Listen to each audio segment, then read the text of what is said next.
জাদুটোনা, বানটোনা, বদনজর থেকে মুক্তি পাওয়ার সেরা একটি আমল আজকে আপনাদের সামনে আলোচনা করব। কোরআন এবং সহিহ হাদিসে কি বলা হয়েছে, জাদুটোনা, বানটোনা, বদনজর থেকে কিভাবে বাঁচতে হবে, সবগুলো কোরআন এবং সহিহ হাদিসে বলা আছে। আজকে আমরা জানব কোরআন এবং সহিহ হাদিসে কি বলেছে যে কোনো ব্যক্তিকে যদি কেউ কোনো শত্রু জাদুটোনা করে, বানটোনা করে মারার জন্য, হত্যা করার জন্য, এবং কেউ যদি বদনজর দেয়, তাহলে সে থেকে কিভাবে আমরা রক্ষা পাব, আজকে আমরা কোরআন এবং সহিহ হাদিস থেকে জানব। প্রিয় দর্শক, পুরো ভিডিওটা দেখে এরপরে আপনারা যাবেন ইনশাআল্লাহ। আমি আশা করছি এই ভিডিও দেখার পরে আপনার অনেক অনেক উপকারে আসবে। জাদুটোনা এবং বানটোনা কি আমরা সকলে জানি, অনেক জাদুটোনা করে অনেকে কি করে মানুষকে হত্যা করে মেরে ফেলে, এবং দেখা গেছে বানটোনা করে মানুষকে মেরে ফেলে। এগুলো সকলে আপনারা জানেন। জাদুটোনা করে শুধু মারা ছাড়া অন্য অন্য কিছু করে, মানুষের ব্রেন আউট করে দিয়ে বিভিন্নভাবে সমস্যা করে মানুষদেরকে বিভিন্ন পথে তাকে ধ্বংসের পথে নিয়ে যায়। এরপর বদনজর সম্পর্কে আমরা অনেকে জানি, আবার অনেকে জানি না। বদনজরটা কি? বদনজর হচ্ছে যেমন কোনো মানুষ জানে যে আপনার আয় উন্নতি হচ্ছে, আর্থিক অবস্থা আবার ভালোর দিকে যাচ্ছে, কিন্তু মানুষের একটা খারাপ নজর আপনার দিকে পড়ে যায়, যার কারণে অনেকে বলে যে উফ, তার অনেক টাকা হয়ে যাচ্ছে, সে অনেক পয়সার মালিক হয়ে যাচ্ছে, উফ আমার কেন হচ্ছে না। তার একটা মুখ লেগে যায়, যেটাকে বদনজর বলা হয়, মানে খারাপ নজর, কুদৃষ্টি। এগুলো তো দেখা যায় এর দ্বারাই মানুষের মুখ লেগে যায়, এর দ্বারা তার ব্যবসা বাণিজ্য, আয় উন্নতি অবনতি হতে থাকে এবং বিভিন্ন সমস্যা হতে থাকে। ঠিক আছে, তো এর থেকে কিভাবে রক্ষা পাওয়া যায়, চলুন কথা না বাড়িয়ে জেনে নিই। হাদিস শরীফের মধ্যে এসেছে, মহানবী সাল্লাল্লাহু আলাইহি সাল্লাম বলেছেন, যে ব্যক্তি সকালে এবং সন্ধ্যায় আয়াতুল কুরসি পাঠ করবে, আল্লাহ রাব্বুল আলামিন তার জন্য একজন রক্ষক নিযুক্ত করবেন, সুবহানাল্লাহ, এবং শয়তান তার কাছে আসবে না। প্রথম নম্বর আমল।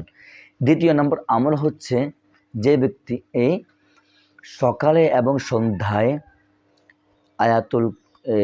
সকাল ও সন্ধ্যায় আয়াতুল কুরসি, সূরা ইখলাস, সূরা ফালাক ও সূরা নাস পড়বে 3 বার করে, তখন আল্লাহ রাব্বুল আলামিনের পক্ষ থেকে তাকে বিপদ আপদ থেকে ইনশাআল্লাহ তাকে রক্ষা করবেন। এবং আমাদের মহানবী সাল্লাল্লাহু আলাইহি ওয়াসাল্লাম এগুলো করেছেন এবং উম্মতদেরকে শিখিয়েছেন।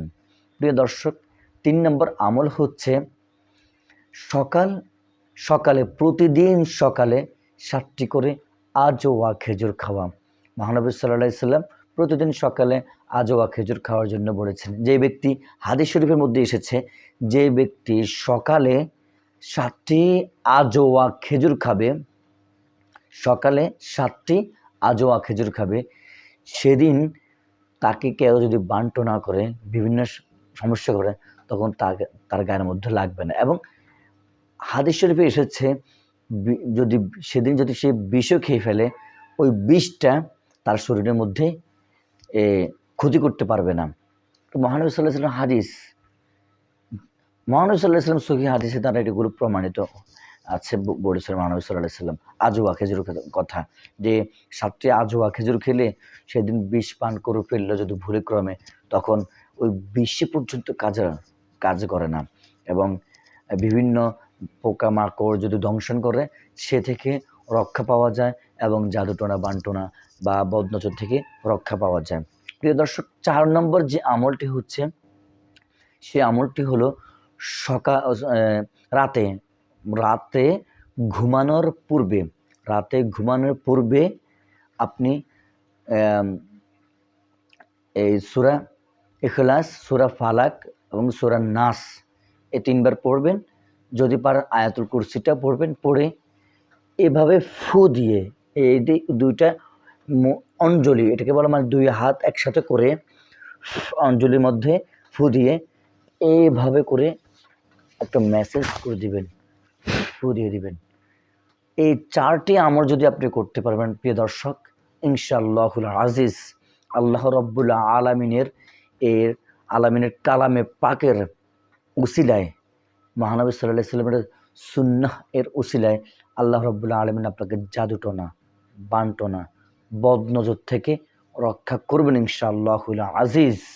প্রিয় দর্শক, এজন্য আপনারা এই আমলগুলো করার জন্য চেষ্টা করবেন। একটু কথা বলে নিই, আজওয়া খেজুর অনেক দামি খেজুর, এগুলো যদি খেতে আপনার যদি সামর্থ্য থাকে খাবেন, কারণ এগুলো খেলে শুধু এই ব্যাপারে নয়, শরীরের প্রত্যেকটা জায়গায় এই আজওয়া খেজুরের কাজ করে, মানে শরীরের দুর্বলতা কাজ করে, ঠিক আছে, হার্টে শক্তি বাড়ায় এবং শরীরের প্রত্যেকটা জায়গায় কাজ করে, উপকারী করে এবং রোগ প্রতিরোধ ক্ষমতা বাড়ায় এবং অনেক অনেক উপকারী। সেটা তো আপনি সকলে জানেনই, আর যারা জানেন না তারা বিস্তারিত যদি জানতে চান তাহলে একটু কমেন্ট করে জানাবেন, তাহলে সেই বিষয়ে একটু আলোচনা করব।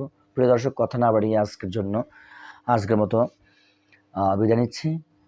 তো আজওয়া খেজুর যদি আপনারা সামর্থ্য যদি সেরকম না থাকে যে প্রতিদিন 7টি করে আজওয়া খেজুর খেতে হবে, এটা যদি না পারেন, তাহলে আপনি বাকি যে 4টি যে আমলগুলো রয়েছে, বাকি 3টি আমল, এগুলো আপনারা করবেন ইনশাআল্লাহ। আল্লাহ রাব্বুল আলামিন আপনাদেরকে জাদুটনা, বানটনা, বদনজর থেকে ইনশাআল্লাহ রক্ষা করবেন। তো ভয় পাওয়ার কিছু নেই। আল্লাহ রাব্বুল আলামিন যেভাবে সমস্যা রয়েছে সেই সমস্যার সমাধানও কোরআনে দিয়ে দিয়েছেন। তো আমল করুন, ইনশাআল্লাহ মুক্তি পাবেন। আর কেউ যদি এই ধরনের সমস্যার সম্মুখীন হয়ে থাকেন, কমেন্টও করবেন, ইনশাআল্লাহ আপনাদের জন্য সে একটা সুন্দর একটা ব্যবস্থা করে দেওয়া হবে।